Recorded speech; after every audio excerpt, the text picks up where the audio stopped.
بسم اللہ الرحمن الرحیم۔ روزے کے مسائل کے مجالس جیسے کہ آپ جانتے ہیں کہ جاری ہیں۔ آج کے مجلس میں ہم آپ کے سامنے چند مسائل ذکر کریں گے کہ روزے کی حالت میں انجیکشن لگانا یا ڈرپ لگانا اس کا کیا حکم ہے، آیا اس سے روزہ فاسد ہوتا ہے یا نہیں ہوتا، روزہ ٹوٹتا ہے یا نہیں ٹوٹتا۔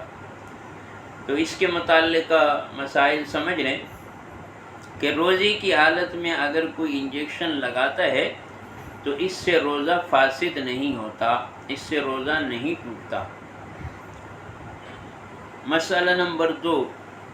اگر کوئی انجیکشن کسی بیماری کی وجہ سے لگاتا ہے یا محض طاقت حاصل کرنے کے لیے لگاتا ہے، کسی بھی صورت میں روزہ فاسد نہیں ہوگا، روزہ نہیں ٹوٹے گا۔ مسئلہ نمبر 3 کہ انجیکشن چاہے نس کے اندر لگائے چاہے گوشت کے اندر لگائے، کوئی بھی انجیکشن لگایا جائے تو اس سے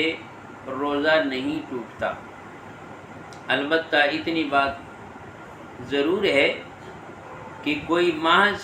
اس لیے انجیکشن لگاتا ہے کہ اسے روزے کا احساس ہی نہ ہو، یعنی ایسی طاقت کے لیے انجیکشن لگاتا ہے کہ اس کو روزے کا احساس ہی نہ ہو، تو اس طرح کی جو انجیکشن ہے اس سے روزہ مکروہ ہوگا لیکن فاسد نہیں ہوگا، روزہ ٹوٹے گا نہیں، کراہت آئے گی۔ لہذا خلاصہ یہ نکلا کہ انجیکشن لگانے سے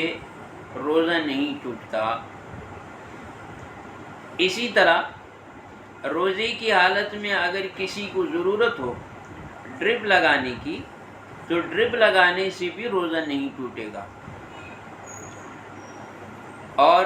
اگر کوئی گلوکوز چڑھاتا ہے روزے کی حالت میں تو اس سے بھی روزہ نہیں ٹوٹے گا۔ اور اس کی وجہ یہ ہے کہ یہ انجیکشن یا ڈرپ جو لگایا جاتا ہے تو یہ انسان کی نسوں سے یا مسامات سے ڈرپ لگایا جاتا ہے نس کے اندر، تو اس کا معدے سے اور دماغ سے کوئی تعلق نہیں ہے، اس لیے اس سے روزہ نہیں ٹوٹتا۔ اسی طرح جو انجیکشن لگائے جاتے ہیں وہ انسان کے مسامات کے اندر دوائی ڈالی جاتی ہے، اور جو قدرتی رستے بنے ہوئے ہیں معدے کے لیے یا دماغ کے لیے،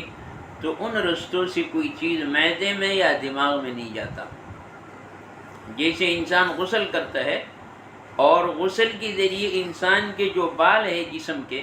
تو ہر بال کے اندر مسامات ہے، اس سے وہ تری انسان کے جسم کے اندر جاتی ہے۔ یا کوئی زہریلا جانور کسی کو ڈس لیتا ہے تو وہ زہر کے جو اثرات ہیں وہ انسان کے جسم میں پھیل جاتے ہیں، لیکن اس سے بالاتفاق روزہ نہیں ٹوٹتا۔ تو اسی طرح انجیکشن جو ہے یہ بھی اگر کوئی لگاتے ہیں تو یہ چونکہ معدے اور دماغ تک اس کے اثرات نہیں جاتے یا اس کے اندر نہیں پہنچتا، مسامات کے ذریعے سے جسم میں جاتا ہے، اسی لیے انجیکشن اور ڈرپ سے روزہ نہیں ٹوٹے گا۔ اللہ تبارک و تعالی ہمیں سمجھنے کی اور عمل کرنے کی توفیق عطا فرمائے۔ اور ایک بات یہ بھی سمجھ لینا چاہیے کہ روزے کی حالت میں چونکہ اکثر لوگ یہ سمجھتے ہیں کہ یہ بیمار ہو گئے، اب ڈاکٹر کے پاس جاتے ہیں، ڈاکٹر صاحب دوائی دے دیتے ہیں اور چونکہ بیماری دوائی کھا لیں تو روزہ ٹوٹ جاتا ہے۔ بہترین طریقہ روزے کی حالت میں یہ ہے، جہاں تک میں سمجھتا ہوں، اور ڈاکٹر صاحبان کو بھی اس پہ غور کرنا چاہیے کہ اگر روزے کی حالت میں کوئی مریض آئے تو بجائے اس کے کہ اس کو دوائی یا ٹیبلیٹ شربت یا ٹیبلیٹ دے کر اس سے اگرچہ اس کو آرام آئے لیکن روزہ ٹوٹے گا، تو بہتر یہ ہے کہ ان کو انجیکشن کی صورت میں کوئی علاج کیے جائے تاکہ اس کا روزہ بھی باقی رہے اور اس کی تکلیف بھی دور ہو جائے۔ اللہ تبارک و تعالی ہمیں سمجھنے کی اور عمل کرنے کی توفیق عطا فرمائے۔ وآخر دعوانا ان الحمد للہ رب العالمین۔